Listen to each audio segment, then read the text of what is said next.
An introduction to projectile motion. A projectile is an object that is launched into the air, thrown into the air, or is falling in the air with some initial horizontal velocity. Projectiles have both horizontal and vertical velocities. And these two velocities act as if they are completely independent of one another.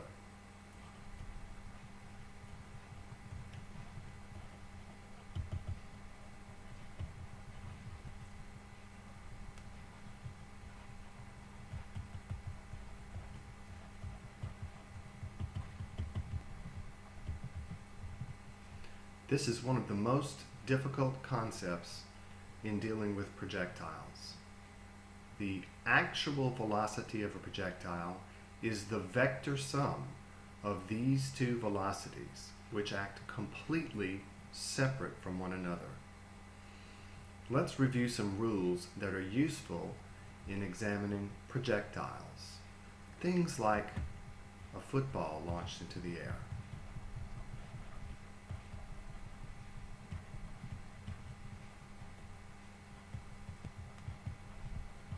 Another example might include a missile fired at a target, or a bullet launched from a gun, or even a package dropped from an airplane.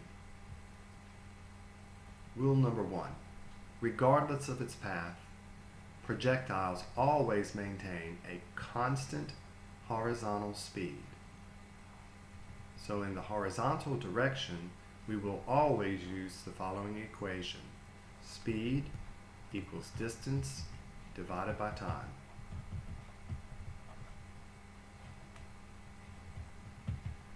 Think, for example, of a baseball that is thrown.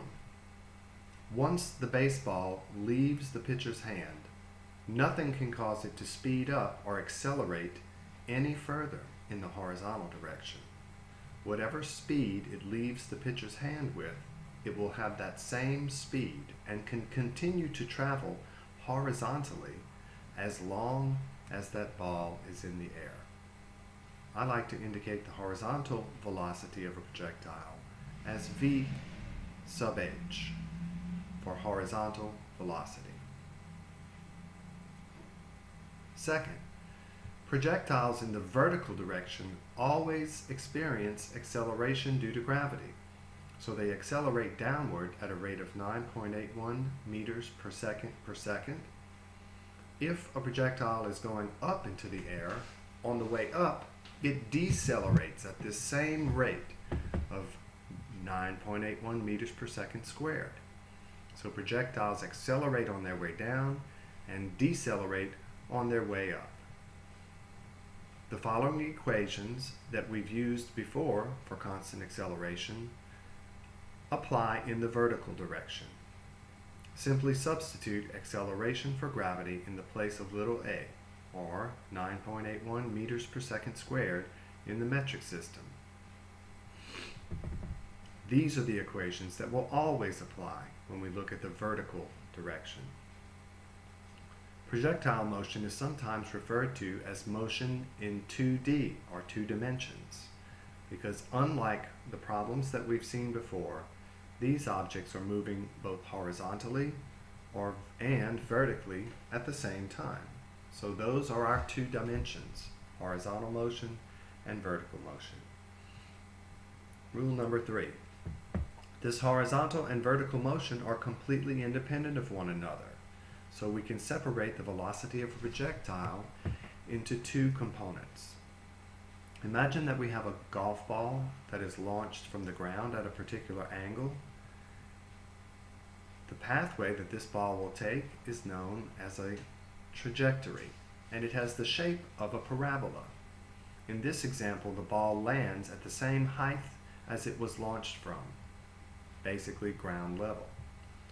The velocity of the ball as it's launched is at an angle to the ground. We're not sure what the exact angle is here in the example, but we'll just label it as theta.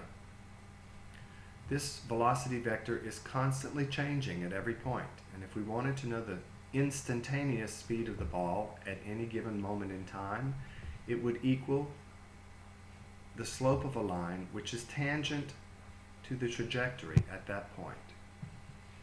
But this velocity at any point can be broken up into two components.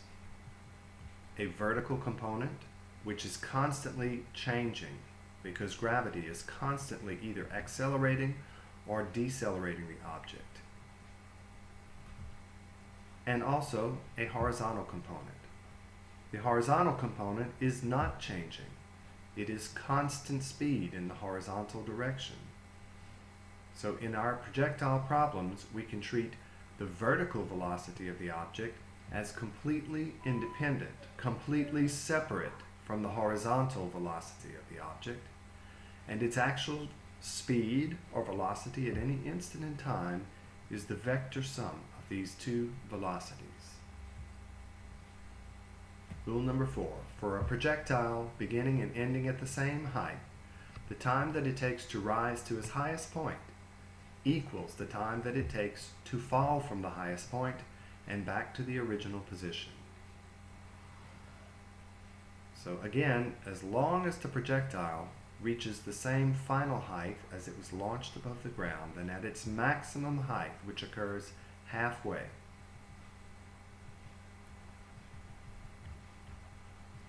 and my picture is not drawn perfectly here, but imagine that halfway in the pathway of this parabola is the maximum height that the projectile rises to. Actually, let me try and redraw that so that it is more realistic.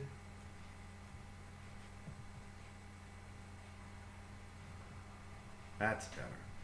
So the maximum height occurs halfway through the projectile's motion. The time that it takes for the projectile to rise up, decelerate, and come to a rest would be exactly the same as the time needed for an object dropped from this height to accelerate downward due to gravity the same distance and strike the ground. So the time to rise equals the time to fall.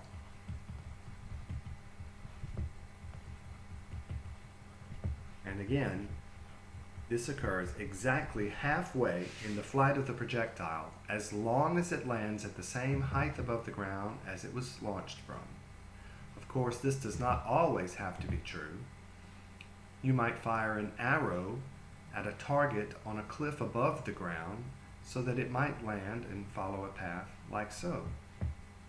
Or you might have a projectile launched on a hill, like maybe a cannon firing a cannonball, that then rises up and falls into the valley, striking a target below. These problems are a bit more complicated. Rule number 5. If an object is dropped from a moving vehicle, such as an airplane or any other type of moving vehicle, then the speed that the object has is exactly the same as the speed that the vehicle was moving with. So imagine that we have an airplane, maybe dropping a package of emergency supplies to some stranded people on the ground who were on a camping trip. The supplies will follow a parabolic trajectory as they travel to the ground, but whatever the starting speed of the airplane was, that will be exactly the same as the initial starting horizontal speed of our package.